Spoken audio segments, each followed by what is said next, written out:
ਕਿਤਾਬ ਜਾਂਬਾਜ਼ ਰਾਖਾ ਅਧਿਆਇ ਤੀਜਾ। ਸੰਤ ਭਿੰਡਰਾਂ ਵਾਲੇ ਦੀ ਵਿਚਾਰਧਾਰਾ ਅਤੇ ਮਿਸ਼ਨ।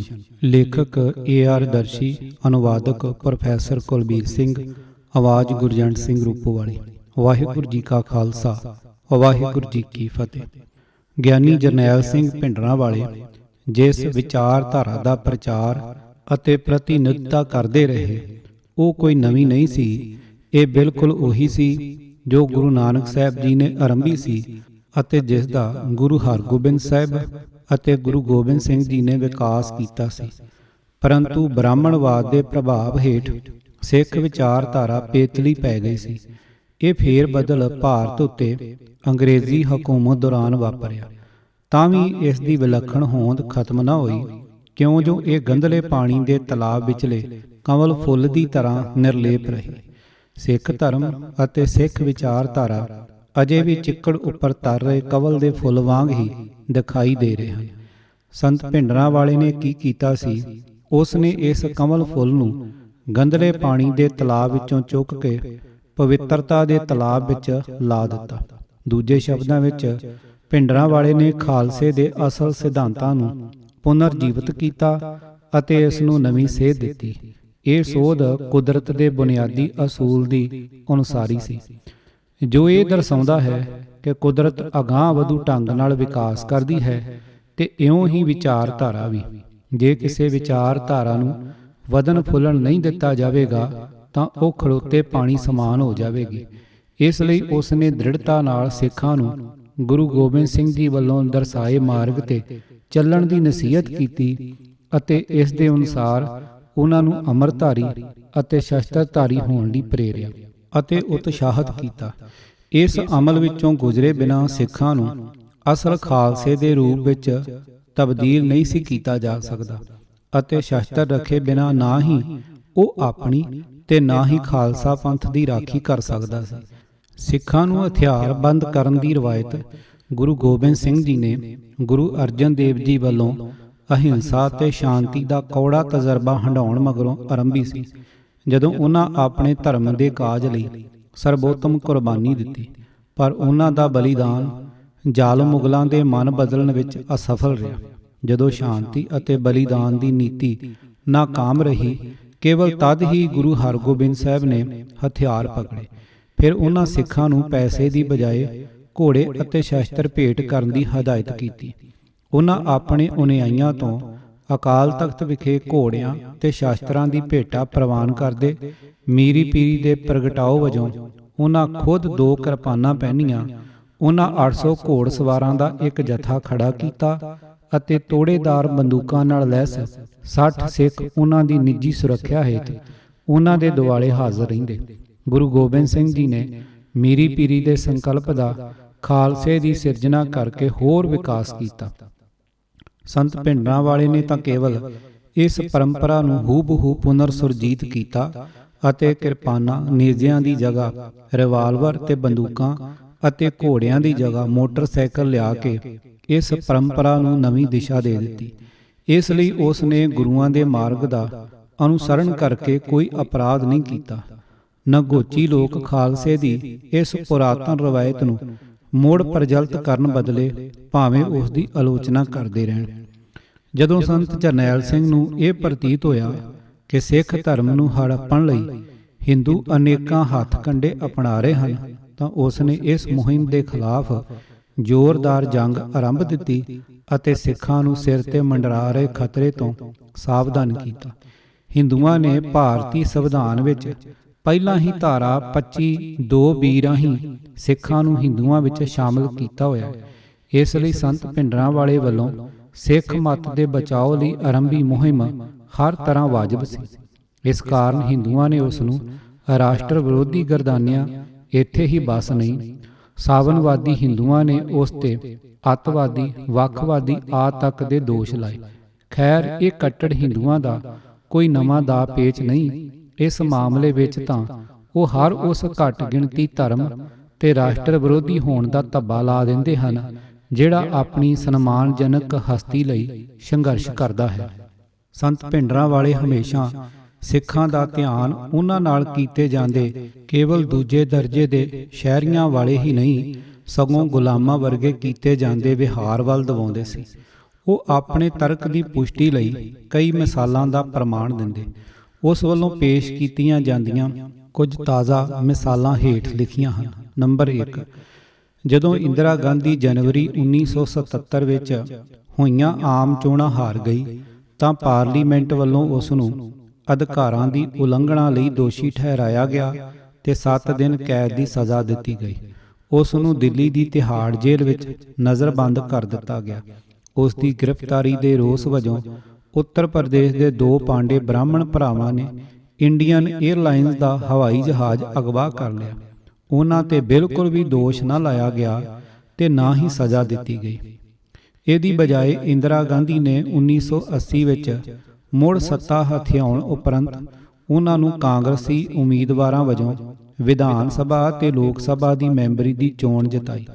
ਦੂਜੇ ਪਾਸੇ ਜਦੋਂ 29 ਸਤੰਬਰ 1981 ਨੂੰ ਸਿੱਖ ਨੌਜਵਾਨਾਂ ਨੇ ਗਿਆਨੀ ਜਰਨੈਲ ਸਿੰਘ ਭਿੰਡਰਾਂਵਾਲੇ ਦੀ ਗ੍ਰਿਫਤਾਰੀ ਦੇ ਵਿਰੁੱਧ ਰੋਸ ਵਜੋਂ ਜਹਾਜ਼ ਅਗਵਾ ਕੀਤਾ ਤਾਂ ਉਹਨਾਂ ਨੂੰ ਗ੍ਰਿਫਤਾਰ ਕਰਕੇ ਤਸੀਹੇ ਦਿੱਤੇ ਗਏ ਤੇ ਮੁਕੱਦਮਾ ਚਲਾਇਆ ਗਿਆ।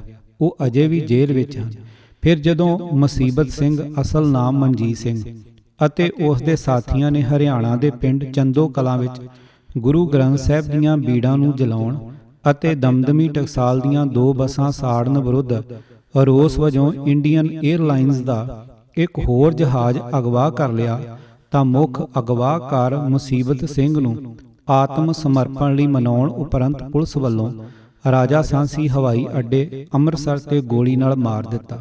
ਸੰਤਾਂ ਦਾ ਗਿਲਾ ਇਹ ਸੀ ਕਿ ਜੇ ਬ੍ਰਾਹਮਣ ਦੀ ਲੜਕੀ ਇੰਦਰਾ ਗਾਂਧੀ ਦੀ ਗ੍ਰਿਫਤਾਰੀ ਦੇ ਰੋਸ ਵਿੱਚ ਜਹਾਜ਼ ਅਗਵਾ ਹੋਵੇ ਤਾਂ ਅਗਵਾਕਾਰਾਂ ਨੂੰ ਇਨਾਮ ਵਜੋਂ ਲੋਕ ਸਭਾ ਤੇ ਵਿਧਾਨ ਸਭਾ ਦੀ ਮੈਂਬਰੀ ਦਿੱਤੀ ਜਾਂਦੀ ਹੈ, ਪਰੰਤੂ ਜੇ ਸਿੱਖ ਨੌਜਵਾਨ ਆਪਣੇ ਇਸ਼ਟ ਦੀ ਬੇਅਦਬੀ ਵਿਰੁੱਧ ਰੋਸ ਪ੍ਰਗਟਾਵਾ ਕਰਨ ਲਈ ਜਹਾਜ਼ ਅਗਵਾ ਕਰਨ ਤਾਂ ਉਹਨਾਂ ਨੂੰ ਗੋਲੀ ਮਾਰ ਕੇ ਮਾਰ ਦਿੱਤਾ ਜਾਂਦਾ ਹੈ। ਕੀ ਇਹ ਸਿੱਖਾਂ ਨਾਲ ਵਿਤਕਰਾ ਨਹੀਂ ਕਿ ਇੰਦਰਾ ਗਾਂਧੀ ਸਿੱਖਾਂ ਦੇ ਇਸ਼ਟ ਨਾਲੋਂ ਜ਼ਿਆਦਾ ਪਵਿੱਤਰ ਹੈ?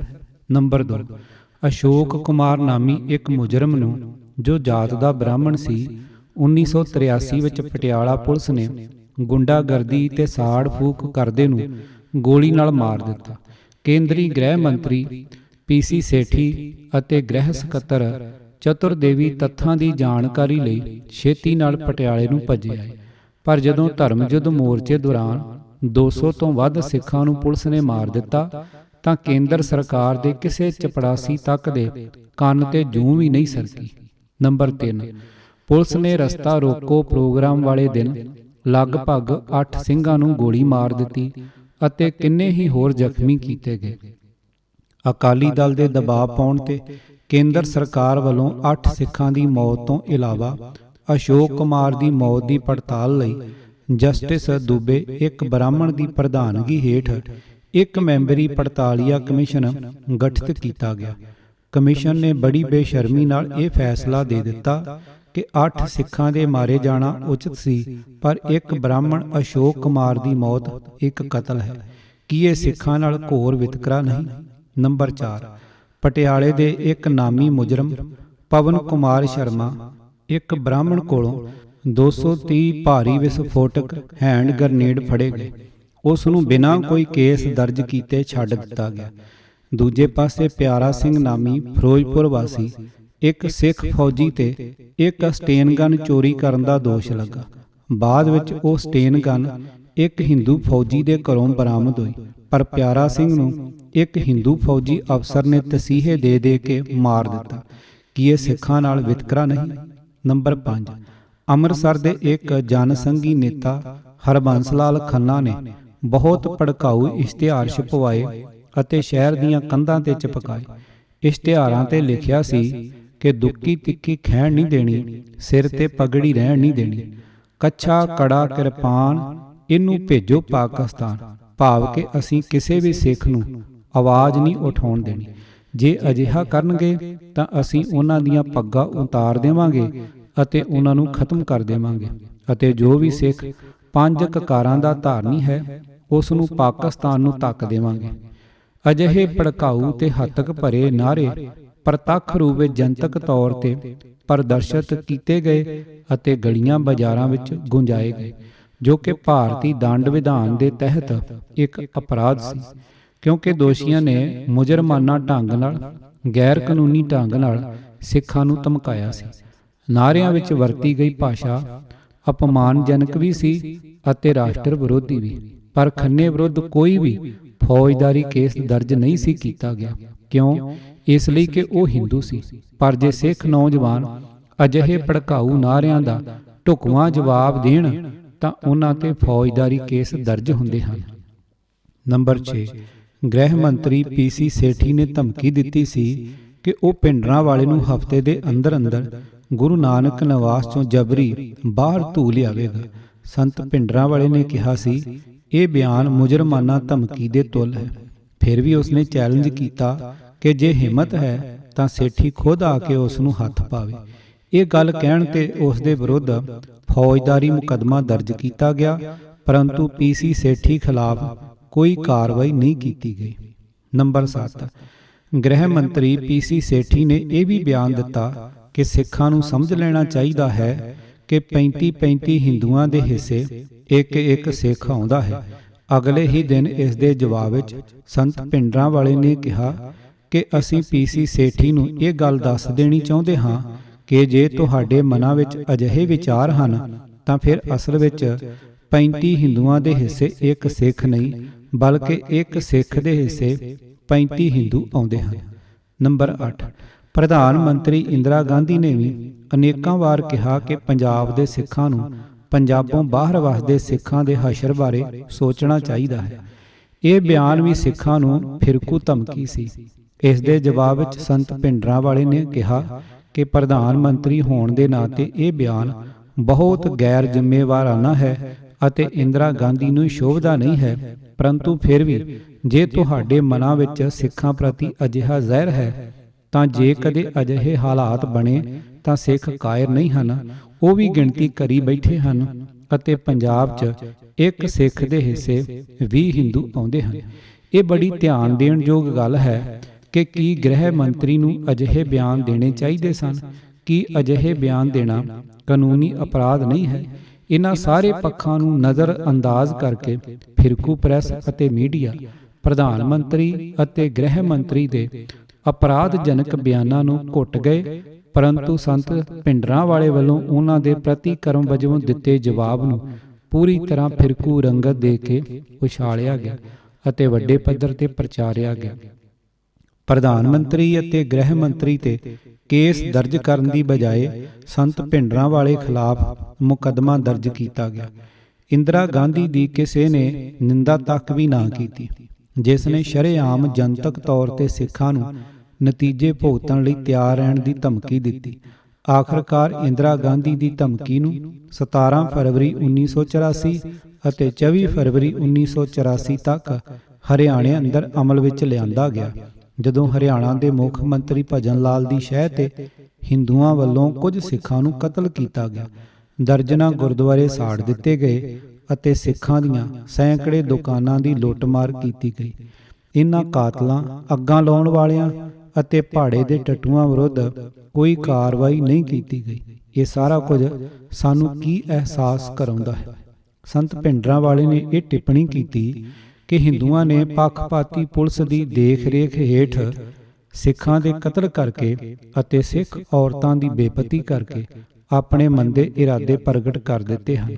ਜਦੋਂ ਹਰਿਆਣਾ ਪੁਲਿਸ ਦੀ ਹਦਾਇਤ ਨਾਲ ਅਤੇ ਭਜਨ ਲਾਲ ਦੇ ਉਕਸਾਉਣ ਤੇ ਇੱਕ ਸੰਗਠਿਤ ਢੰਗ ਨਾਲ ਹਿੰਦੂਆਂ ਨੇ ਬੇਰਹਿਮੀ ਨਾਲ ਸਿੱਖਾਂ ਦਾ ਕਤਲੇਆਮ ਕੀਤਾ, ਉਹਨਾਂ ਦੀਆਂ ਔਰਤਾਂ ਦੀ ਬੇਪਤੀ ਕੀਤੀ, ਉਹਨਾਂ ਦੇ ਗੁਰਦੁਆਰਿਆਂ ਅਤੇ ਗੁਰੂ ਗ੍ਰੰਥ ਸਾਹਿਬ ਨੂੰ ਸਾੜਿਆ, ਉਹਨਾਂ ਦੀਆਂ ਦੁਕਾਨਾਂ ਦੀ ਲੁੱਟ ਖੋਹ ਕੀਤੀ, ਤਾਂ ਸੰਤ ਭਿੰਡਰਾਂਵਾਲੇ ਨੂੰ ਯਕੀਨ ਹੋ ਗਿਆ ਕਿ ਇੰਦਰਾ ਗਾਂਧੀ ਵੱਲੋਂ ਦਿੱਤੀਆਂ ਗਈਆਂ ਧਮਕੀਆਂ ਫੋਕੀਆਂ ਤੇ ਖੋਖਲੀਆਂ ਨਹੀਂ ਸਨ।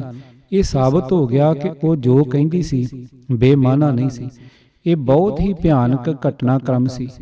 ਜੇਕਰ ਦੇਸ਼ ਦਾ ਪ੍ਰਧਾਨ ਮੰਤਰੀ ਹਿੰਦੂਆਂ ਨੂੰ ਸਿੱਖਾਂ ਤੇ ਜ਼ੁਲਮ ਢਾਉਣ ਲਈ ਉਕਸਾਏ ਅਤੇ ਹਿੰਦੂ ਤੁਰੰਤ ਉਸ ਦੇ ਕਹੇ ਦੀ ਪਾਲਣਾ ਕਰਨ, ਤਾਂ ਫਿਰ ਭਾਰਤ ਵਿੱਚ ਘੱਟ ਗਿਣਤੀਆਂ ਨੂੰ ਕੌਣ ਬਚਾਏਗਾ? ਕਿ ਧਰਮ ਨਿਰਪੱਖ ਭਾਰਤ ਦੇ ਪ੍ਰਧਾਨ ਮੰਤਰੀ ਦਾ ਇਵੇਂ ਇੱਕ ਫਿਰਕੂ ਆਗੂ ਵਾਂਗ ਵਿਹਾਰ ਕਰਨਾ ਉਸ ਨੂੰ ਸ਼ੋਭਦਾ ਹੈ।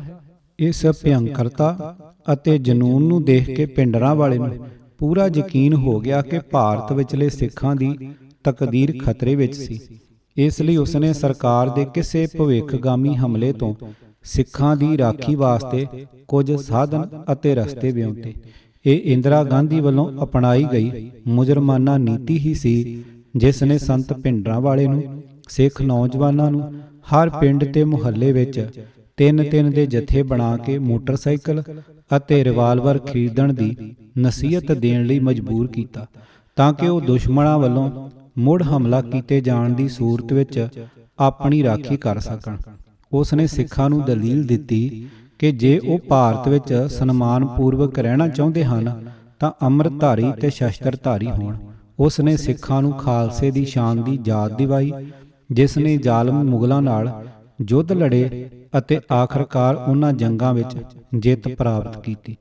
1983 ਦੇ ਪਿਛਲੇ ਅੱਧ ਵਿੱਚ ਇੰਦਰਾ ਗਾਂਧੀ ਲੌਂਗੋਵਾਲ ਨੂੰ ਪੂਰੀ ਸਰਗਰਮੀ ਨਾਲ ਮਦਦ ਦੇ ਰਹੀ ਸੀ, ਜਿਸ ਨੇ ਸਿੱਖ ਪੰਥ ਦੇ ਕਾਜ ਨਾਲ ਵਿਸ਼ਵਾਸਘਾਤ ਕੀਤਾ ਅਤੇ ਸੰਤ ਭਿੰਡਰਾਂਵਾਲੇ ਨੂੰ ਅਲੱਗ-ਥਲੱਗ ਕਰਨ ਅਤੇ ਮਾਰ ਮੁਕਾਉਣ ਲਈ ਕੇਂਦਰ ਨਾਲ ਗੁਪਤ ਤੌਰ ਤੇ ਗੰਢ ਤੁੱਪ ਕੀਤੀ ਸੀ। ਲੌਂਗੋਵਾਲ ਨੇ ਗੁਰੂ ਨਾਨਕ ਨਿਵਾਸ ਦੇ ਕਮਰਾ 47 ਚੋਂ ਸੰਤ ਭਿੰਡਰਾਂਵਾਲੇ ਨੂੰ ਗ੍ਰਿਫਤਾਰ ਕਰਨ ਲਈ ਕੇਂਦਰ ਨੂੰ ਹਰੀ ਝੰਡੀ ਦਿੱਤੀ। ਇਸੇ ਕਾਰਨ ਹੀ ਸੰਤ ਨੇ ਆਪਣਾ ਡੇਰਾ ਅਕਾਲ ਤਖਤ ਤੇ ਬਦਲ ਲਿਆ, ਤਾਂ ਕਿ ਉਹ ਆਪਣੇ ਮਿਸ਼ਨ ਦੀ ਪੂਰਤੀ ਲਈ ਜੱਦੋ-ਜਹਿਦ ਜਾਰੀ ਰੱਖ ਸਕੇ। ਲੌਂਗੋਵਾਲ ਤੇ ਉਸ ਦੀ ਜੁੰਡਲੀ ਨੇ ਇਤਰਾਜ਼ ਉਠਾਇਆ ਕਿ ਅਕਾਲ ਤਖਤ ਤੇ ਕੋਈ ਵੀ ਵਿਅਕਤੀ ਰਿਹਾਇਸ਼ ਨਹੀਂ ਕਰ ਸਕਦਾ, ਪਰ ਸੰਤ ਭਿੰਡਰਾਂਵਾਲੇ ਨੇ ਇਸ ਦੇ ਜਵਾਬ ਵਿੱਚ ਕਈ ਮੋਰਚਿਆਂ ਦਾ ਹਵਾਲਾ ਦਿੰਦੇ ਦੱਸਿਆ ਕਿ ਮਾਸਟਰ ਤਾਰਾ ਸਿੰਘ ਸਮੇਤ ਕਈ ਅਕਾਲੀ ਨੇਤਾ ਅਕਾਲ ਤਖਤ ਤੇ ਰਹਿੰਦੇ ਰਹੇ ਸਨ।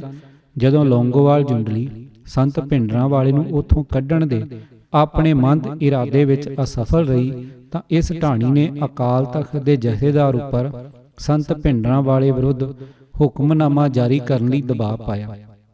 ਪਰ ਉਸ ਸਮੇਂ ਤੱਕ ਸੰਤ ਸਿੱਖ ਆਵਾਮ ਦੇ ਬੇਹੱਦ ਅਸੀਮਤ ਸਮਰਥਨ ਨਾਲ ਇੰਨਾ ਤਾਕਤਵਰ ਹੋ ਚੁੱਕਾ ਸੀ ਕਿ ਗਿਆਨੀ ਕਿਰਪਾਲ ਸਿੰਘ ਲੌਂਗੋਵਾਲ ਨੂੰ ਖੁਸ਼ ਨਾ ਕਰ ਸਕਿਆ। ਪਰੰਤੂ ਫਿਰ ਵੀ ਲੌਂਗੋਵਾਲ ਨੇ ਉਸ ਜਾਂਬਾਜ਼ ਸੰਤ ਉੱਪਰ ਆਪਣਾ ਬਦਕਾਰੀ ਭਰਿਆ ਹਮਲਾ ਜਾਰੀ ਰੱਖਿਆ। ਉਸ ਨੇ ਸਾਬਕਾ ਨਕਸਲੀ ਗੁਰਚਰਨ ਸਿੰਘ, ਜੋ ਅਕਾਲੀ ਦਲ ਦਾ ਦਫ਼ਤਰ ਸਕੱਤਰ ਸੀ, ਨੂੰ ਕਿਸੇ ਵੀ ਕੀਮਤ ਤੇ ਸੰਤ ਭਿੰਡਰਾਂਵਾਲੇ ਨੂੰ ਖਤਮ ਕਰਨ ਦਾ ਕੰਮ ਸੌਂਪਿਆ। ਇਸ ਦੁਸ਼ਟ ਨੇ ਇੱਕ ਸੁਰਿੰਦਰ ਸਿੰਘ ਸ਼ਿੰਦਾ ਨਾਮੀ ਵਿਅਕਤੀ ਅਤੇ ਬਲਜੀਤ ਕੌਰ ਨਾਮੀ ਇੱਕ ਬਦ ਇਖਲਾਕ ਨੌਜਵਾਨ ਔਰਤ ਦੇ ਜ਼ਿੰਮੇ ਸੰਤ ਨੂੰ ਮਾਰ ਮੁਕਾਉਣ ਦਾ ਕੰਮ ਲਾਇਆ, ਪਰੰਤੂ ਉਹ ਕਿਸੇ ਤਰ੍ਹਾਂ ਵੀ ਸੰਤ ਨੂੰ ਕੋਈ ਨੁਕਸਾਨ ਪਹੁੰਚਾਉਣ ਵਿੱਚ ਸਫਲ ਨਾ ਹੋ ਸਕੇ।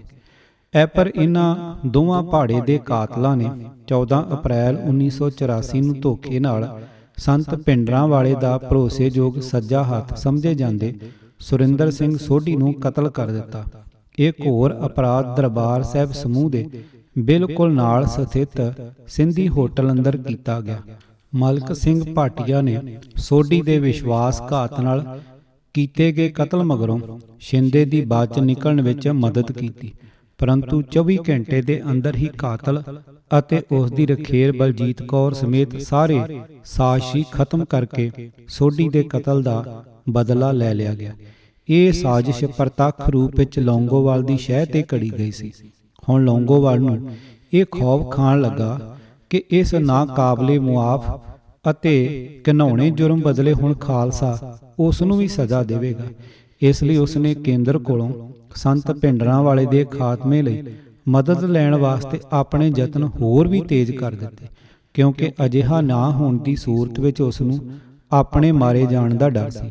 ਉਸ ਨੇ ਇੰਦਰਾ ਗਾਂਧੀ ਨਾਲ ਟੈਲੀਫੋਨ ਤੇ ਗੱਲਬਾਤ ਕੀਤੀ ਅਤੇ ਉਸ ਨੂੰ ਸਪਸ਼ਟ ਸੰਕੇਤ ਦੇ ਦਿੱਤਾ ਕਿ ਉਹ ਸੰਤ ਭਿੰਡਰਾਂਵਾਲੇ ਨੂੰ ਖਤਮ ਕਰਨ ਲਈ ਜੋ ਵੀ ਕਾਰਵਾਈ ਉਚਿਤ ਸਮਝੇ ਉਹੀ ਕਰ ਸਕਦੀ ਹੈ।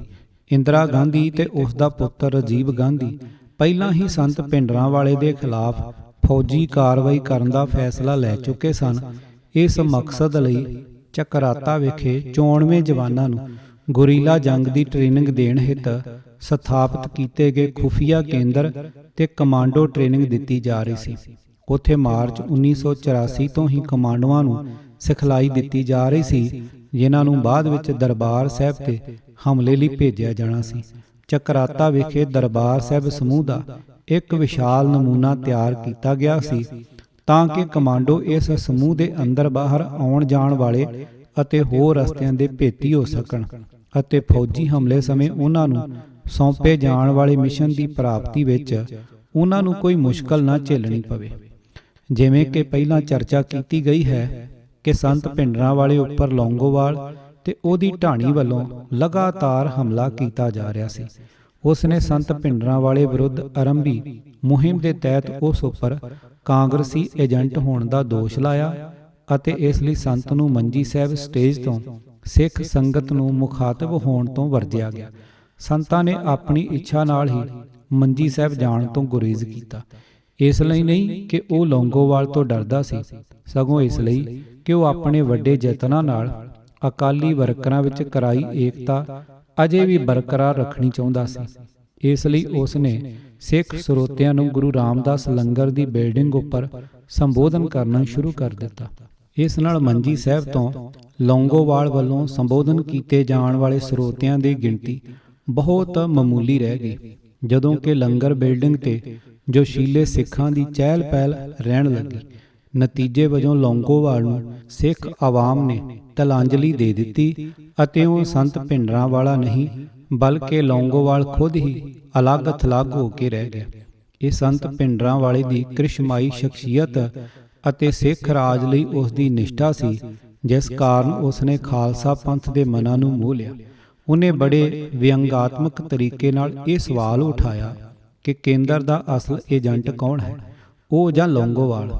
ਸੰਤ ਨੇ ਅਜਿਹੀਆਂ ਕਈ ਮਿਸਾਲਾਂ ਦਿੱਤੀਆਂ ਜੋ ਪੂਰੀ ਤਰ੍ਹਾਂ ਇਹ ਸਿੱਧ ਕਰਦੀਆਂ ਸਨ ਕਿ ਲੌਂਗੋਵਾਲ ਤੇ ਉਹਦੀ ਢਾਣੀ ਹੀ ਅਸਲ ਵਿੱਚ ਕੇਂਦਰ ਦੇ ਏਜੰਟ ਹਨ। ਉਸ ਨੇ ਇਹ ਇਕਸ਼ਾਫ ਕੀਤਾ ਕਿ ਕੇਂਦਰ ਨੇ ਉਸ ਦੇ ਸਾਰੇ ਸਮਰਥਕਾਂ ਦੇ ਅਗਨੀ ਹਥਿਆਰਾਂ ਦੇ ਲਾਇਸੈਂਸ ਰੱਦ ਕਰ ਦਿੱਤੇ ਸਨ, ਜਦੋਂ ਕਿ ਗੁਰਚਰਨ ਸਕੱਤਰ ਜਿਹੇ ਬਦਮਾਸ਼ ਅਤੇ ਜੀਵਨ ਸਿੰਘ ਉਮਰਾ ਨੰਗਲ ਵਰਗਿਆਂ ਦੇ ਸਟੇਨ ਗੰਨਾਂ ਅਤੇ ਕਾਰਬਾਈਨਾਂ ਦੇ ਲਾਇਸੈਂਸ ਬਣੇ ਸਨ। ਤਕਰੀਬਨ ਸਾਰੇ ਹੀ ਅਕਾਲੀ ਵਿਧਾਨਕਾਰਾਂ MLA ਨੇ ਦਰਬਾਰਾ ਸਿੰਘ ਨਾਲ ਇਕੱਠੇ ਰਾਤਰੀ ਭੋਜਨ ਕੀਤਾ ਸੀ, ਜਿਸ ਦੀ ਸੰਤ ਭਿੰਡਰਾਂਵਾਲਿਆਂ ਜ਼ਕਰੀਆ ਖਾਨ ਨਾਲ ਤੁਲਨਾ ਕਰਦੇ ਸੀ ਅਤੇ ਜਿਸ ਦੇ ਹੱਥ ਸਿੱਖ ਨੌਜਵਾਨਾਂ ਦੇ ਖੂਨ ਨਾਲ ਰੰਗੇ ਹੋਏ ਸਨ। ਪ੍ਰਕਾਸ਼ ਸਿੰਘ ਬਾਦਲ ਨੇ ਆਪਣੀ ਲੜਕੀ ਦੀ ਸ਼ਾਦੀ ਪ੍ਰਤਾਪ ਸਿੰਘ ਕੈਰੋਂ ਦੇ ਪੋਤਰੇ ਨਾਲ ਕੀਤੀ ਸੀ, ਜੋ ਪੰਜਾਬ ਦਾ ਮੁੱਖ ਮੰਤਰੀ ਰਿਹਾ ਸੀ ਅਤੇ ਜਿਸ ਨੇ ਅਕਾਲੀ ਦਲ ਦੇ ਸਾਬਕਾ ਪ੍ਰਧਾਨ ਮਰਹੂਮ ਜਥੇਦਾਰ ਮੋਹਨ ਸਿੰਘ ਤੁੜ ਤੇ ਬੇਤਹਾਸ਼ਾ ਤਸ਼ੱਦਦ ਢਾਇਆ ਸੀ। ਸਾਬਕਾ ਵਿੱਤ ਮੰਤਰੀ ਬਲਵੰਤ ਸਿੰਘ ਨੇ ਕਾਂਗਰਸ ਸਰਕਾਰ ਤੋਂ ਕਾਰਖਾਨੇ ਲਾਉਣ ਦੇ ਲਾਇਸੈਂਸ ਪ੍ਰਾਪਤ ਕੀਤੇ ਸਨ ਅਤੇ ਸੁਰਜੀਤ ਸਿੰਘ ਬਰਨਾਲਾ ਨੇ ਨਿਰੰਕਾਰੀ ਮੁਖੀ ਦੇ ਕਥਿਤ ਕਾਤਲ ਭਾਈ ਰਣਜੀਤ ਸਿੰਘ ਨੂੰ ਕੇਂਦਰ ਦੇ ਹਵਾਲੇ ਕੀਤਾ ਸੀ। ਇਹ ਸਾਰੇ ਲੌਂਗੋਵਾਲ ਦੇ ਸਮਰਥਕ ਆਨੰਦਪੁਰ ਸਾਹਿਬ ਦੇ ਮਤੇ ਨੂੰ ਭੁੱਲ ਭੁਲਾ ਕੇ ਕਾਂਗਰਸ ਨਾਲ ਮਿਲੀ ਜੁਲੀ ਸਰਕਾਰ ਬਣਾਉਣ ਦੀ ਇੱਛਾ ਨਾਲ ਕੇਂਦਰ ਨਾਲ ਮੇਲ ਜੋਲ ਰੱਖ ਰਹੇ ਸਨ। ਸੰਤ ਭਿੰਡਰਾਂਵਾਲੇ ਨੇ ਕਿਹਾ ਕਿ ਸਭ ਕੁਝ ਦੇ ਬਾਵਜੂਦ ਵੀ ਇਹ ਅਕਾਲੀ ਹੋਣ ਦਾ ਦਾਅਵਾ ਕਰਦੇ ਹਨ ਤੇ ਉਹਦੇ ਤੇ ਕਾਂਗਰਸੀ ਏਜੰਟ ਹੋਣ ਦਾ ਧੱਬਾ ਲਾਉਂਦੇ ਹਨ। ਇਸ ਤਰ੍ਹਾਂ ਇਹ ਸਚਾਈ ਪ੍ਰਤੱਖ ਸੀ ਕਿ ਕਾਂਗਰਸ ਦੇ ਏਜੰਟ ਕੌਣ ਸਨ। ਸੰਤ ਭਿੰਡਰਾਂਵਾਲੇ ਨੇ ਜਨਤਕ ਤੌਰ ਤੇ ਇਹ ਇਕਸ਼ਾਫ ਵੀ ਕੀਤਾ ਕਿ ਇੰਦਰਾ ਗਾਂਧੀ ਤੇ ਉਸਦੇ ਲੜਕੇ ਰਾਜੀਵ ਗਾਂਧੀ ਨੇ ਉਸ ਨਾਲ ਅੰਦਰ ਖਾਤੇ ਗੱਲਬਾਤ ਕਰਨ ਦੀ ਇੱਛਾ ਪ੍ਰਗਟਾਈ ਸੀ, ਪਰ ਉਸ ਨੇ ਇਹ ਪੇਸ਼ਕਸ਼ ਠੁਕਰਾ ਦਿੱਤੀ ਸੀ। ਹਾਂ, ਉਸ ਨੇ ਕਿਸੇ ਗੁਰਦੁਆਰੇ ਜਾਂ ਹੋਰ ਜਨਤਕ ਜਗ੍ਹਾ ਤੇ ਖੁੱਲ੍ਹੇਆਮ ਗੱਲਬਾਤ ਕਰਨ ਲਈ ਸਹਿਮਤੀ ਜਤਾਈ ਸੀ, ਪਰ ਉਹ ਮਾਂ ਪੁੱਤਰ ਉਸ ਨੂੰ ਖੁੱਲ੍ਹੇਆਮ ਮਿਲਣ ਤੋਂ ਝਿਜਕਦੇ ਸਨ। ਇਸ ਗੱਲ ਦਾ ਜ਼ਿਕਰ ਲੌਂਗੋਵਾਲ ਜੁੰਡਲੀ ਵੱਲੋਂ ਕਾਂਗਰਸ ਨਾਲ ਅੰਦਰ ਖਾਤੇ ਕੀਤੀ ਜਾ ਰਹੀ ਗੱਲਬਾਤ ਨਾਲ ਤੁਲਨਾ ਵਜੋਂ ਕੀਤਾ ਗਿਆ ਹੈ।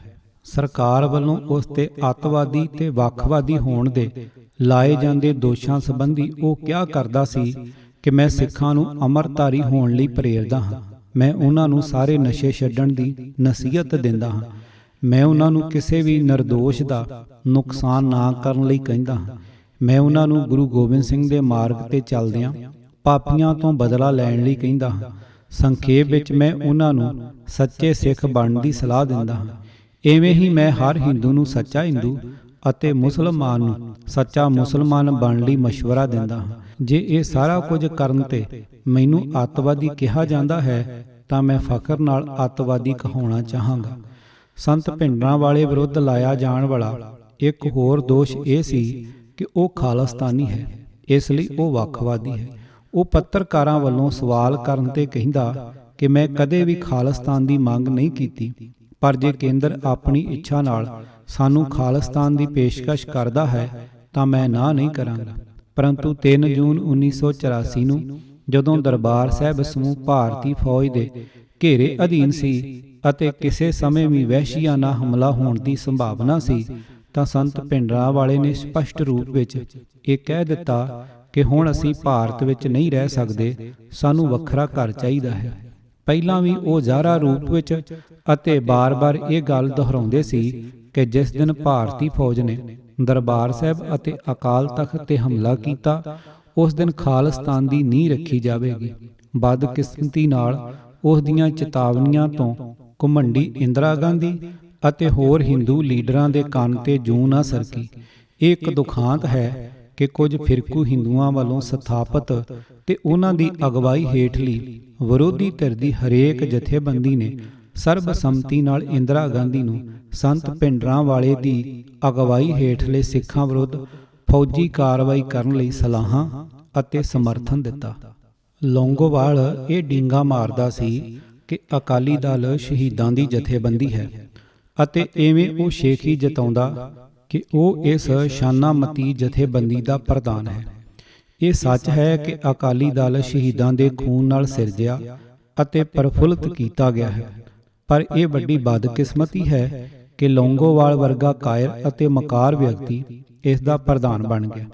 ਉਸ ਦੀਆਂ ਸ਼ੇਖੀ ਭਰੀਆਂ ਟਾਰਾਂ ਦਾ ਮੂੰਹ ਤੋੜ ਉੱਤਰ ਦਿੰਦਿਆਂ ਸੰਤ ਭਿੰਡਰਾਂਵਾਲੇ ਨੇ ਕਿਹਾ ਕਿ ਲੌਂਗੋਵਾਲ ਸ਼੍ਰੋਮਣੀ ਅਕਾਲੀ ਦਲ ਦਾ 14ਵਾਂ ਪ੍ਰਧਾਨ ਹੈ ਅਤੇ ਕਿ 14 ਪ੍ਰਧਾਨਾਂ ਚੋਂ ਕਿਸੇ ਇੱਕ ਨੇ ਵੀ ਸਿੱਖ ਧਰਮ ਲਈ ਆਪਣਾ ਸਿਰ ਦਿੱਤਾ ਹੈ। ਪ੍ਰਤੱਖ ਰੂਪ ਵਿੱਚ 14 ਪ੍ਰਧਾਨਾਂ ਚੋਂ ਕਿਸੇ ਇੱਕ ਨੇ ਵੀ ਸ਼ਹਾਦਤ ਨਹੀਂ ਦਿੱਤੀ ਅਤੇ ਜਦ ਵੀ ਕਦੇ ਉਹਨਾਂ ਦੇ ਜੀਵਨ 'ਚ ਅਜਿਹਾ ਮੌਕਾ ਆਇਆ ਤਾਂ ਉਹ ਮੂੰਹ ਫੇਰ ਕੇ ਭੱਜ ਗਏ। ਸੰਤ ਨੇ ਐਲਾਨ ਕੀਤਾ ਕਿ ਉਹ ਵੀ ਦਮਦਮੀ ਟਕਸਾਲ ਦਾ 14ਵਾਂ ਜਥੇਦਾਰ ਹੈ ਅਤੇ ਇਸ ਦੇ ਪਹਿਲੇ ਮੁਖੀ ਬਾਬਾ ਦੀਪ ਸਿੰਘ ਜੀ ਸ਼ਹੀਦ ਨੇ ਅਕਾਲ ਤਖਤ ਤੇ ਦਰਬਾਰ ਸਾਹਿਬ ਦੀ ਰੱਖਿਆ ਲਈ ਜਾਨ ਦਿੱਤੀ ਸੀ। ਇਸ ਲਈ ਉਹਨੇ ਬੜੇ ਫਖਰ ਨਾਲ ਐਲਾਨਿਆ ਕਿ ਟਕਸਾਲ ਦੇ ਬਾਨੀ ਨੇ ਹੀ ਸ਼ਹਾਦਤ ਦਾ ਜਾਮ ਪੀਤਾ ਸੀ। ਪਰ ਅਕਾਲੀ ਦਲ ਦੇ ਪ੍ਰਧਾਨਾਂ ਨੇ ਕੀ ਕੀਤਾ ਹੈ? ਮਾਸਟਰ ਤਾਰਾ ਸਿੰਘ, ਸੰਤ ਫਤਿਹ ਸਿੰਘ ਤੇ ਹੋਰਨਾਂ ਨੇ ਕੇਂਦਰ ਨੂੰ ਅਕਾਲੀ ਦਲ ਦੀਆਂ ਮੰਗਾਂ ਮੰਨਣ ਲਈ ਮਜਬੂਰ ਕਰਨ ਲਈ ਮਰਨ ਵਰਤ ਰੱਖਿਆ। ਜਦੋਂ ਕੇਂਦਰ ਨੇ ਕੁਝ ਵੀ ਸਵੀਕਾਰਨ ਤੋਂ ਨਾਂਹ ਕਰ ਦਿੱਤੀ ਤਾਂ ਇਹਨਾਂ ਨੇ ਵਰਤ ਤੋੜ ਦਿੱਤੇ ਅਤੇ ਇਵੇਂ ਅਰਦਾਸ ਵੀ ਭੰਗ ਕੀਤੀ। ਉਹਨਾਂ ਚੋਂ ਕਿਸੇ ਨੇ ਵੀ ਸਿੱਖ ਪੰਥ ਦੀ ਖਾਤਰ ਆਪਣੀ ਜਾਨ ਨਿਸ਼ਾਵਰ ਕਰਨ ਦੀ ਹਿੰਮਤ ਨਾ ਕੀਤੀ।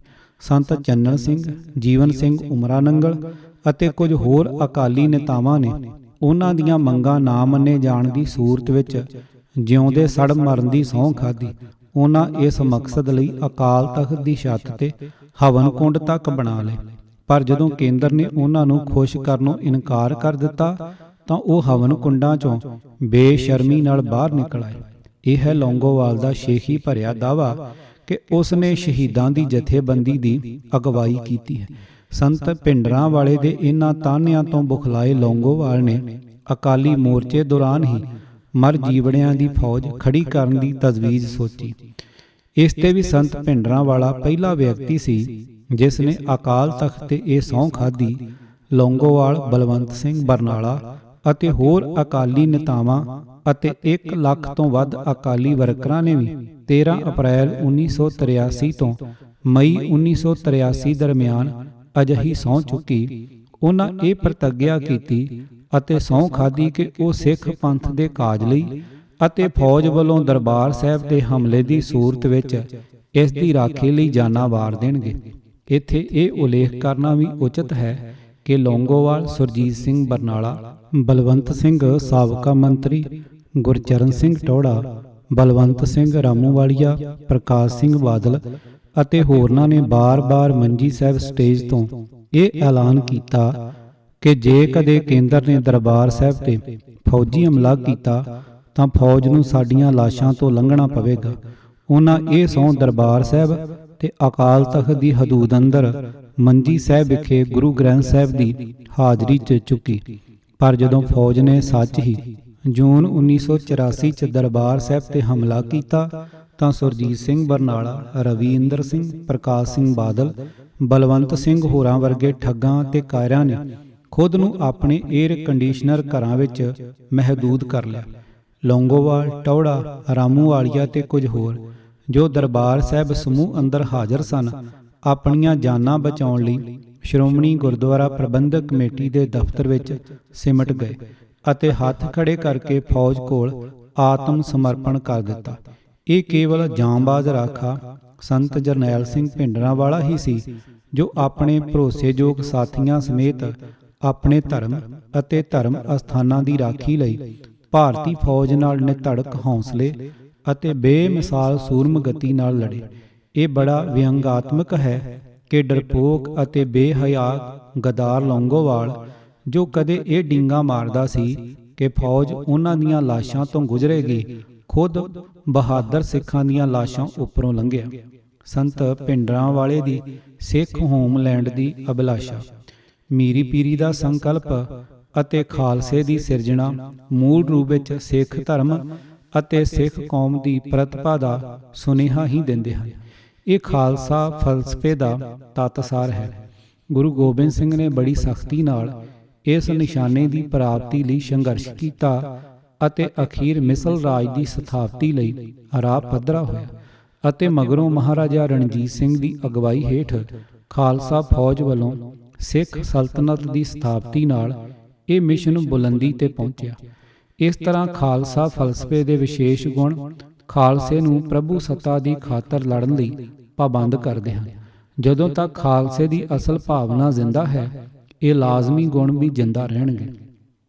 ਖਾਲਸਾਈ ਫਲਸਫੇ ਦੇ ਇਹਨਾਂ ਮੂਲ ਸਿਧਾਂਤਾਂ ਨੂੰ ਕਾਇਮ ਰੱਖਦੇ ਹੋਏ ਖਾਲਸੇ ਨੇ ਇੰਡੀਅਨ ਨੈਸ਼ਨਲ ਕਾਂਗਰਸ ਵੱਲੋਂ ਆਰੰਭੇ ਸੁਤੰਤਰਤਾ ਸੰਗਰਾਮ ਵਿੱਚ ਸਰਗਰਮੀ ਅਤੇ ਜੋਸ਼ੋ ਖਰੋਸ਼ ਨਾਲ ਹਿੱਸਾ ਲਿਆ ਅਤੇ ਕੁਰਬਾਨੀਆਂ ਦੇਣ ਵਿੱਚ ਸਾਰੇ ਫਿਰਕਿਆਂ ਨੂੰ ਪਿੱਛੇ ਛੱਡ ਦਿੱਤਾ।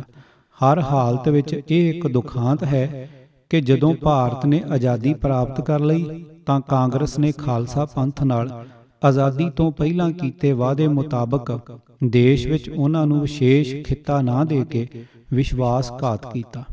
ਉਹਨਾਂ ਨੇ ਇਹ ਭੁਲਾ ਦਿੱਤਾ ਕਿ ਹਿੰਦੂਆਂ ਤੇ ਮੁਸਲਮਾਨਾਂ ਵਾਂਗ ਸਿੱਖਾਂ ਨੇ ਵੀ ਉੱਤਰ ਪੱਛਮੀ ਭਾਰਤ ਵਿੱਚ ਰਾਜ ਕੀਤਾ ਸੀ ਅਤੇ ਉਹਨਾਂ ਵਾਂਗ ਸਿੱਖਾਂ ਨੇ ਵੀ ਆਪਣੇ ਹੋਮਲੈਂਡ ਦੀ ਇੱਛਾ ਪ੍ਰਗਟਾਈ ਸੀ।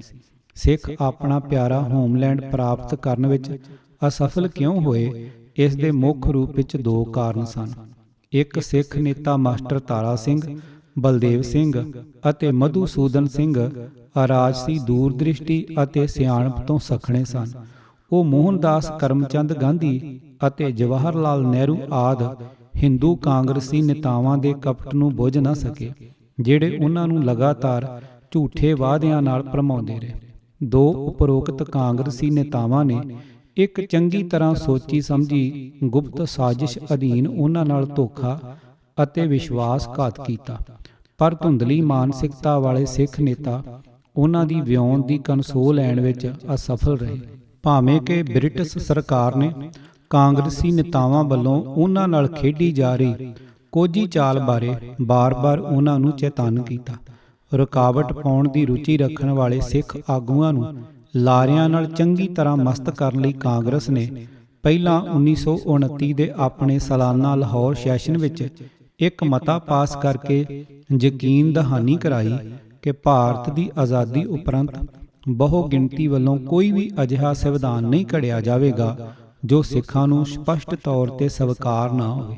ਪਰ ਜਦੋਂ 1950 'ਚ ਵਾਸਤਵਿਕ ਰੂਪ 'ਚ ਸੰਵਿਧਾਨ ਘੜਿਆ ਗਿਆ ਅਤੇ ਪਾਸ ਕੀਤਾ ਗਿਆ ਤਾਂ ਕਾਂਗਰਸ ਸਰਕਾਰ ਨੇ ਆਪਣਾ ਵਾਅਦਾ ਹਵਾ ਵਿੱਚ ਉਡਾ ਦਿੱਤਾ। ਉਹਨਾਂ ਸਿੱਖ ਨੁਮਾਇੰਦਿਆਂ ਹੁਕਮ ਸਿੰਘ ਤੇ ਭੁਪਿੰਦਰ ਸਿੰਘ ਮਾਨ ਨੂੰ ਨਾ ਮਾਤਰ ਅਹਿਮੀਅਤ ਹੀ ਦਿੱਤੀ, ਜਿਨ੍ਹਾਂ ਨੇ ਭਾਰਤੀ ਸੰਵਿਧਾਨ ਤੇ ਦਸਤਖਤ ਕਰਨ ਤੋਂ ਇਨਕਾਰ ਕਰ ਦਿੱਤਾ ਸੀ। ਮਾਰਚ 1931 ਵਿੱਚ ਦੁਬਾਰਾ ਕਾਂਗਰਸ ਦੀ ਤਰਫੋਂ ਗਾਂਧੀ ਨੇ ਸਿੱਖ ਨੇਤਾਵਾਂ ਨੂੰ ਭਰੋਸਾ ਦਿਵਾਇਆ ਕਿ ਕਾਂਗਰਸ ਅਜਿਹਾ ਕੋਈ ਕਦਮ ਨਹੀਂ ਉਠਾਏਗੀ ਜਿਸ ਨਾਲ ਕਾਂਗਰਸ ਤੋਂ ਸਿੱਖਾਂ ਦੀ ਹਮਦਰਦੀ ਖੁੱਸਦੀ ਹੋਵੇ। ਗਾਂਧੀ ਨੇ ਐਲਾਨ ਕੀਤਾ ਕਿ ਤੁਹਾਡੇ, ਮੇਰੇ ਤੇ ਕਾਂਗਰਸ ਦੇ ਦਰਮਿਆਨ ਪਰਮਾਤਮਾ ਸਾਖੀ ਹੈ ਕਿ ਅਸੀਂ ਆਪਣੇ ਵਾਅਦਿਆਂ ਤੇ ਪੂਰੇ ਉਤਰਾਂਗੇ। ਜੇ ਕਾਂਗਰਸ ਐਸਾ ਨਹੀਂ ਕਰੇਗੀ ਤਾਂ ਇਹ ਖੁਦ ਆਪਣੀ ਤੇ ਦੇਸ਼ ਦੀ ਤਬਾਹੀ ਦਾ ਕਾਰਨ ਬਣੇਗੀ। ਮੈਨੂੰ ਪਤਾ ਹੈ ਕਿ ਸਿੱਖ ਵੀਰ ਬਹਾਦਰ ਹਨ। ਜੇ ਕੋਈ ਐਸਾ ਮੌਕਾ ਬਣ ਵੀ ਜਾਵੇ ਤਾਂ ਇਹ ਆਪਣੇ ਹੱਕਾਂ ਦੀ ਰਾਖੀ ਸ਼ਾਸਤਰਾਂ ਦੀ ਵਰਤੋਂ ਦੁਆਰਾ ਕਰਨਾ ਵੀ ਜਾਣਦੇ ਹਨ। ਮਹਾਤਮਾ ਗਾਂਧੀ, ਜੰਗ ਇੰਡੀਅਨ, 19 ਮਾਰਚ 1931। ਜਵਾਹਰ ਲਾਲ ਨਹਿਰੂ ਸਿੱਖਾਂ ਨੂੰ ਭਰੋਸਾ ਦਿਵਾਉਣ ਲਈ ਇੱਕ ਕਦਮ ਹੋਰ ਅਗਾਂਹ ਲੰਘ ਗਿਆ। All India Congress working committee ਦੀ ਮੀਟਿੰਗ ਦੇ ਮੌਕੇ ਉਸ ਨੇ ਮੁੜ ਇਹ ਹਾਮੀ ਭਰੀ ਅਤੇ ਵਿਸ਼ਵਾਸ ਦਿਵਾਇਆ ਕਿ ਪੰਜਾਬ ਦੀ ਬਹਾਦਰ ਸਿੱਖ ਕੌਮ ਵਿਸ਼ੇਸ਼ ਧਿਆਨ ਦੀ ਹੱਕਦਾਰ ਹੈ। ਮੈਨੂੰ ਇਸ ਵਿੱਚ ਕੋਈ ਗਲਤ ਗੱਲ ਨਹੀਂ ਲੱਗਦੀ ਜੇਕਰ ਦੇਸ਼ ਦੇ ਉੱਤਰੀ ਹਿੱਸੇ ਵਿੱਚ ਇੱਕ ਅਜਿਹਾ ਖਿੱਤਾ ਤੇ ਪ੍ਰਬੰਧ ਸਿਰਜ ਲਿਆ ਜਾਵੇ ਜਿੱਥੇ ਕਿ ਸਿੱਖ ਵੀ ਆਜ਼ਾਦੀ ਦਾ ਜਲਵਾ ਮਾਣ ਸਕਣ। ਪਰ ਜਦੋਂ 1947 ਵਿੱਚ ਭਾਰਤ ਸੱਚਮੁੱਚ ਆਜ਼ਾਦ ਹੋਇਆ ਤਾਂ ਜਵਾਹਰ ਲਾਲ ਨਹਿਰੂ ਆਪਣੇ ਬੋਲਾਂ ਤੋਂ ਕੰਨੀ ਕਤਰਾ ਗਿਆ ਤੇ ਸਿੱਖਾਂ ਦੀ ਇਸ ਮੰਗ ਨੂੰ ਉਹਨੇ ਪਰਾਂ ਵਗਾ ਮਾਰਿਆ ਤੇ ਕਿਹਾ ਕਿ ਹੁਣ ਹਾਲਾਤ ਬਦਲ ਗਏ ਹਨ। ਇਵੇਂ ਛਾਤਰ ਕਾਂਗਰਸੀ ਨੇਤਾਵਾਂ ਨੇ ਅਯੋਗ ਸਿੱਖ ਆਗੂਆਂ ਨੂੰ ਪਹਿਲਾਂ ਵਾਅਦਿਆਂ ਨਾਲ ਨਸ਼ਿਆਇਆ ਅਤੇ ਫਿਰ ਮੂਰਖ ਬਣਾਇਆ। ਇੱਥੇ ਧਿਆਨ ਦੇਣ ਯੋਗ ਹੈ ਕਿ ਬ੍ਰਿਟਿਸ਼ ਸਰਕਾਰ ਕਾਂਗਰਸੀ ਆਗੂਆਂ ਦੇ ਅਸਲ ਇਰਾਦੇ ਤੋਂ ਜਾਣੂ ਸੀ। ਉਹ ਜਾਣਦੇ ਸਨ ਕਿ ਕਾਂਗਰਸੀ ਆਗੂ ਸਿੱਧੇ ਪੱਧਰੇ ਸਿੱਖਾਂ ਦੀਆਂ ਭਾਵਨਾਵਾਂ ਨਾਲ ਖਿਲਵਾੜ ਕਰ ਰਹੇ ਸਨ। ਉਹਨਾਂ ਨੂੰ ਭਲੀ ਭਾਂਤ ਵਾਕਫੀ ਸੀ ਕਿ ਸੱਤਾ ਤਬਦੀਲੀ ਤੋਂ ਮਗਰੋਂ ਕਾਂਗਰਸੀ ਪਿਛਾਂਹ ਹਟ ਜਾਣਗੇ ਤੇ ਸਿੱਖ ਵਿਪਤਾ ਵਿੱਚ ਫਸ ਜਾਣਗੇ। ਇਸ ਲਈ 1932 'ਚ ਅੰਗਰੇਜ਼ੀ ਸਰਕਾਰ ਨੇ ਸਿੱਖਾਂ ਨੂੰ ਇਹ ਗੈਰ ਰਸਮੀ ਤਜਵੀਜ਼ ਪੇਸ਼ ਕੀਤੀ ਕਿ ਜੇ ਉਹ ਕਾਂਗਰਸ ਨਾਲੋਂ ਪੱਕੇ ਤੌਰ ਤੇ ਨਾਤਾ ਤੋੜ ਲੈਣ ਤਾਂ ਉਹਨਾਂ ਨੂੰ ਪੰਜਾਬ ਅੰਦਰ ਅਜਿਹੀ ਨਿਰਣਾਇਕ ਰਾਜਸੀ ਮਹੱਤਤਾ ਦਿੱਤੀ ਜਾ ਸਕਦੀ ਹੈ ਜਿਸ ਸਦਕਾ ਉਹ ਭਾਰਤ ਵਿੱਚ ਤੀਜੀ ਸੁਤੰਤਰ ਹਸਤੀ ਵਜੋਂ ਉੱਭਰ ਸਕਣਗੇ। ਮੰਦੇ ਭਾਗੀ ਕਾਂਗਰਸ ਦੇ ਝੂਠੇ ਲਾਰਿਆਂ ਤੇ ਰਿਝੇ ਮਾਸਟਰ ਤਾਰਾ ਸਿੰਘ ਨੇ ਇਸ ਸੁਨਹਿਰੀ ਪੇਸ਼ਕਸ਼ ਨੂੰ ਲੱਤ ਮਾਰ ਦਿੱਤੀ ਅਤੇ ਇਉਂ ਸਿੱਖਾਂ ਦੀ ਤਕਦੀਰ ਤਬਾਹ ਕਰ ਦਿੱਤੀ। ਅੰਗਰੇਜ਼ਾਂ ਦੀ ਸਿੱਖਾਂ ਦੇ ਹਿੱਤਾਂ ਨੂੰ ਮਹਿਫੂਜ਼ ਰੱਖਣ ਵਿੱਚ ਤੀਬਰ ਦਿਲਚਸਪੀ ਸੀ। ਇਸ ਲਈ ਬ੍ਰਿਟਿਸ਼ ਕੈਬਨਿਟ ਨੇ ਇੱਕ ਵੇਰਾਂ ਫਿਰ ਬਲਦੇਵ ਸਿੰਘ ਨੂੰ ਇਹ ਜਾਣਕਾਰੀ ਦਿੱਤੀ ਕਿ ਅੰਗਰੇਜ਼ ਸਰਕਾਰ ਅਜਿਹੇ ਪ੍ਰਬੰਧ ਕਰਨ ਲਈ ਤਿਆਰ ਹੈ ਜਿਸ ਨਾਲ ਸਿੱਖ ਰਾਜਸੀ ਤੌਰ ਤੇ ਆਪਣੇ ਪੈਰਾਂ ਤੇ ਖੜੇ ਹੋ ਕੇ ਵਿਸ਼ਵ ਇਤਿਹਾਸ ਦੇ ਪ੍ਰਵਾਹ ਵਿੱਚ ਚੱਲ ਸਕਣਗੇ। ਪਰ ਬਲਦੇਵ ਸਿੰਘ ਵੀ ਬੇਰਹਿਮ ਕਾਂਗਰਸ ਨੇਤਾਵਾਂ ਤੇ ਮੰਤਰ ਮੁਗਧ ਹੋ ਗਿਆ ਅਤੇ ਸਿੱਖਾਂ ਲਈ ਵੱਖਰੇ ਹੋਮਲੈਂਡ ਦੀ ਪੇਸ਼ਕਸ਼ ਨੂੰ ਪਰਾਂ ਸੁੱਟ ਦਿੱਤਾ। ਇਵੇਂ ਮਾਸਟਰ ਤਾਰਾ ਸਿੰਘ ਅਤੇ ਬਲਦੇਵ ਸਿੰਘ ਦੋਹਾਂ ਨੇ ਸਿੱਖ ਭਾਈਚਾਰੇ ਨੂੰ ਮੁਸੀਬਤਾਂ ਅਤੇ ਤਬਾਹੀ ਦੇ ਅਥਾਹ ਡੂੰਘੇ ਸਮੁੰਦਰ ਵਿੱਚ ਧਕੇਲ ਦਿੱਤਾ ਜਿਸ ਵਿੱਚ ਫਸੇ ਉਹ ਆਜ਼ਾਦੀ ਦੇ ਮੌਕੇ ਤੋਂ ਵਿੱਚੋਂ ਵਿੱਚ ਘੁਲਦੇ ਆ ਰਹੇ ਹਨ। ਇਹ ਸਿੱਖਾਂ ਦੇ ਮੰਦੇ ਭਾਗ ਸਨ ਜੋ ਉਹਨਾਂ ਦੇ ਰਾਜਸੀ ਸੂਝ ਤੋਂ ਵਿਹੂਣੇ ਆਗੂ ਮੁਹੰਮਦ ਅਲੀ ਜਿਨਾਹ ਦੀ ਜ਼ਿੰਦਗੀ ਤੋਂ ਕੋਈ ਸਬਕ ਨਾ ਸਿੱਖ ਸਕੇ, ਜਿਸ ਨੂੰ ਕਾਂਗਰਸੀ ਆਗੂਆਂ ਵੱਲੋਂ ਸਿੱਖਾਂ ਤੋਂ ਕਿਤੇ ਵੱਧ ਸ਼ਬਦ-ਬਾਗ ਅਤੇ ਬਹਾਰਾਂ ਦਿਖਾਈਆਂ ਗਈਆਂ ਸਨ। ਪਰੰਤੂ ਉਸਨੇ ਬੜੀ ਘਿਰਣਾ ਪੂਰਵਕ ਇਹਨਾਂ ਨੂੰ ਠੁਕਰਾ ਦਿੱਤਾ ਸੀ। ਉਸਨੇ ਬੜੇ ਸਾਫ਼ ਸ਼ਬਦਾਂ ਵਿੱਚ ਇਹ ਵਿਚਾਰ ਪ੍ਰਗਟਾਏ ਸਨ ਕਿ ਉਹ ਕਾਂਗਰਸੀ ਆਗੂਆਂ ਤੇ ਇਤਬਾਰ ਨਹੀਂ ਸੀ ਕਰਦਾ। ਇਸ ਲਈ ਉਹ ਦ੍ਰਿੜਤਾ ਨਾਲ ਆਪਣੇ ਇਰਾਦਿਆਂ ਤੇ ਕਾਇਮ ਰਿਹਾ ਤੇ ਅਖੀਰ ਮੁਸਲਮਾਨਾਂ ਦਾ ਹੋਮਲੈਂਡ ਪਾਕਿਸਤਾਨ ਸਥਾਪਿਤ ਕਰ ਗਿਆ। ਹੁਣ ਰਵਾਇਤੀ ਅਕਾਲੀ ਆਗੂ ਬੀਤੇ ਤੋਂ ਸਬਕ ਸਿੱਖਣ, ਮੌਜੂਦਾ ਸਥਿਤੀ ਨੂੰ ਕੋਖਣ ਅਤੇ ਭਵਿੱਖ ਲਈ ਪ੍ਰੋਗਰਾਮ ਉਲੀਕਣ, ਇਹੀ ਕੁਝ ਸੀ ਜਿਸ ਦੀ ਗਿਆਨੀ ਜਰਨੈਲ ਸਿੰਘ ਨੇ ਅਕਾਲੀ ਨੇਤਾਵਾਂ ਕੋਲੋਂ ਉਮੀਦ ਪ੍ਰਗਟਾਈ ਸੀ। ਉਸ ਦੀ ਰਾਏ ਸੀ ਕਿ ਸਰਕਾਰ ਨੂੰ ਉਸ ਵੱਲੋਂ ਆਜ਼ਾਦੀ ਤੋਂ ਪਹਿਲਾਂ ਕੀਤੇ ਅਤੇ ਪਿੱਛੋਂ ਤੋੜੇ ਗਏ ਵਾਅਦਿਆਂ ਦੀ ਯਾਦ ਦਿਵਾਉਣਾ ਵਿਅਰਥ ਹੈ। ਇਨ੍ਹਾਂ ਜ਼ਬਾਨੀ ਕਲਾਮੀ ਵਾਅਦਿਆਂ ਦਾ ਉਹਨਾਂ ਲਿਖਤੀ ਵਾਅਦਿਆਂ ਦੀ ਤੁਲਨਾ ਵਿੱਚ ਕੀ ਮੁੱਲ ਸੀ ਜੋ ਕੇਂਦਰ ਸਰਕਾਰ ਨੇ ਜੰਮੂ ਕਸ਼ਮੀਰ ਦੇ ਵਿਵਾਦਪੂਰਨ ਮਸਲੇ ਸੰਬੰਧੀ 1948 ਵਿੱਚ UNO ਅਤੇ ਸੁਰੱਖਿਆ ਕੌਂਸਲ ਨਾਲ ਕੀਤੇ ਸਨ। ਜਵਾਹਰ ਲਾਲ ਨਹਿਰੂ ਨੇ ਕਸ਼ਮੀਰ ਮੁੱਦੇ ਨੂੰ ਉਪਰੋਕਤ ਵਿਸ਼ਵ ਸੰਸਥਾ ਦੇ ਸਪੁਰਦ ਕੀਤਾ ਸੀ ਅਤੇ ਪਾਕਿਸਤਾਨ ਨਾਲ ਗੋਲੀਬੰਦੀ ਦੀ ਇੱਛਾ ਜ਼ਾਹਰ ਕੀਤੀ ਸੀ। ਉਹਨੇ 1948 'ਚ ਜੰਮੂ ਕਸ਼ਮੀਰ 'ਚ ਜਨਮਤ ਕਰਾਉਣ ਲਈ ਵੀ ਸਹਿਮਤੀ ਪ੍ਰਗਟਾਈ ਸੀ ਤਾਂ ਕਿ ਕਸ਼ਮੀਰੀਆਂ ਦੀ ਇੱਛਾ ਜਾਣੀ ਜਾ ਸਕੇ ਕਿ ਉਹ ਭਾਰਤ ਵਿੱਚ ਰਲਣਾ ਚਾਹੁੰਦੇ ਹਨ ਜਾਂ ਪਾਕਿਸਤਾਨ ਵਿੱਚ। ਪਰ 1956 ਵਿੱਚ ਉਹ ਹੁਣ ਹਾਲਾਤ ਬਦਲ ਚੁੱਕੇ ਹਨ ਕਹਿ ਕੇ ਇਸ ਤੋਂ ਭੱਜ ਗਿਆ। ਜੇ ਭਾਰਤ ਸਰਕਾਰ ਯੂਐਨਓ ਨਾਲ ਲਿਖਤੀ ਵਚਨਬੱਧਤਾ ਪ੍ਰਗਟ ਕਰਕੇ ਉਸ ਤੋਂ ਪਿੱਛੇ ਹਟ ਸਕਦੀ ਹੈ ਤਾਂ ਸਿੱਖਾਂ ਨਾਲ ਕੀਤੇ ਜ਼ੁਬਾਨੀ ਵਾਅਦਿਆਂ ਦੀ ਪੂਰਤੀ ਦਾ ਸਵਾਲ ਵੀ ਕਿਵੇਂ ਉੱਠ ਸਕਦਾ ਹੈ। ਇਹ ਇੱਕ ਵਿਡੰਬਣਾ ਹੈ ਕਿ ਸਿੱਖਾਂ ਨੂੰ ਵਿਸ਼ੇਸ਼ ਥਾਂ ਦੇਣ ਦੀ ਬਜਾਏ ਭਾਰਤ ਸਰਕਾਰ ਨੇ ਆਜ਼ਾਦੀ ਤੋਂ ਤੁਰੰਤ ਬਾਅਦ ਉਹਨਾਂ ਨੂੰ ਜਰਾਇਮ ਪੇਸ਼ਾ ਅਤੇ ਲਾ ਕਾਨੂੰਨ ਫਿਰਕਾ ਕਰਾਰ ਦਿੱਤਾ।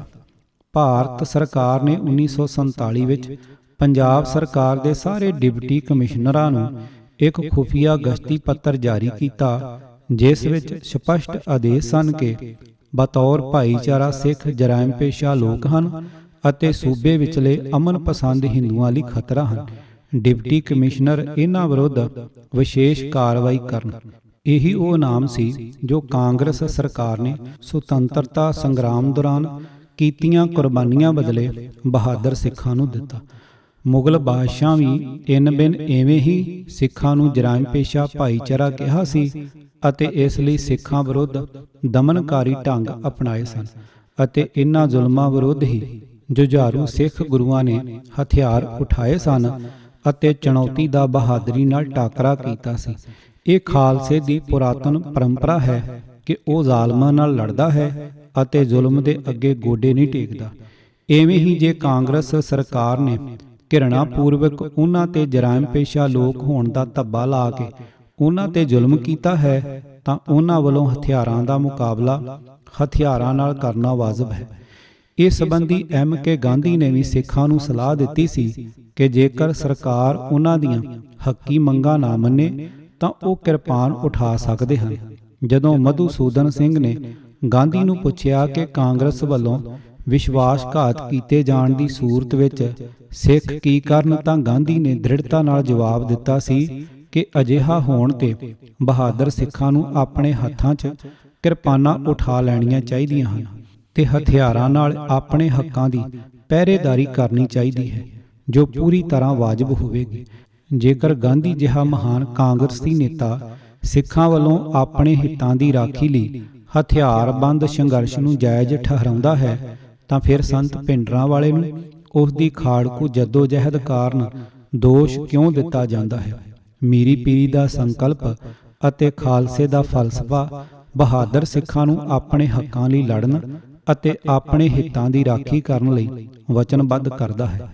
ਇਵੇਂ ਜੇਕਰ ਸੰਤ ਭਿੰਡਰਾਂਵਾਲੇ ਨੇ ਆਨੰਦਪੁਰ ਸਾਹਿਬ ਦੇ ਮਤੇ ਦੀ ਪ੍ਰਾਪਤੀ ਲਈ ਮੀਰੀ ਪੀਰੀ ਅਤੇ ਖਾਲਸੇ ਦੇ ਫਲਸਫੇ ਦੀ ਪਾਲਣਾ ਕੀਤੀ ਹੈ, ਜਿਸ ਦਾ ਸਮਰਥਨ ਸਪਸ਼ਟ ਰੂਪ 'ਚ ਗਾਂਧੀ ਨੇ ਵੀ ਕੀਤਾ ਹੈ, ਤਾਂ ਉਸ ਨੇ ਇਸ ਵਿੱਚ ਕਿਹੜੀ ਗਲਤੀ ਕੀਤੀ ਹੈ। ਉਸ ਨੂੰ ਕਾਂਗਰਸ ਵੱਲੋਂ ਸਿੱਖਾਂ ਨਾਲ ਵੱਖਰੇ ਹੋਮਲੈਂਡ ਦੇ ਕੀਤੇ ਗਏ ਵਾਅਦਿਆਂ ਨੇ ਪ੍ਰੇਰਿਆ ਅਤੇ ਇਸ ਲਈ ਉਸ ਨੇ ਇਹਨਾਂ ਵਫਾ ਨਾ ਹੋਏ ਇਕਰਾਰਾਂ ਦੀ ਪੂਰਤੀ ਲਈ ਇੱਛਾ ਪ੍ਰਗਟ ਕੀਤੀ। ਇਹੀ ਉਸ ਦੇ ਜੀਵਨ ਦਾ ਇੱਕੋ ਇੱਕ ਮਿਸ਼ਨ ਸੀ ਅਤੇ ਇਸ ਲਈ ਉਹ ਸੂਰਮਤਾਈ ਨਾਲ ਲੜਿਆ। ਕਿਤਾਬ ਜਾਂਬਾਜ਼ ਰਾਖਾ, ਅਧਿਆਇ 3, ਲੇਖਕ A.R. ਦਰਸ਼ੀ, ਅਨੁਵਾਦਕ ਪ੍ਰੋਫੈਸਰ ਕੁਲਬੀਰ ਸਿੰਘ, ਆਵਾਜ਼ ਗੁਰਜੰਟ ਸਿੰਘ ਰੂਪਵਾਲੀ। ਵਾਹਿਗੁਰੂ ਜੀ ਕਾ ਖਾਲਸਾ, ਵਾਹਿਗੁਰੂ ਜੀ ਕੀ ਫਤਿਹ।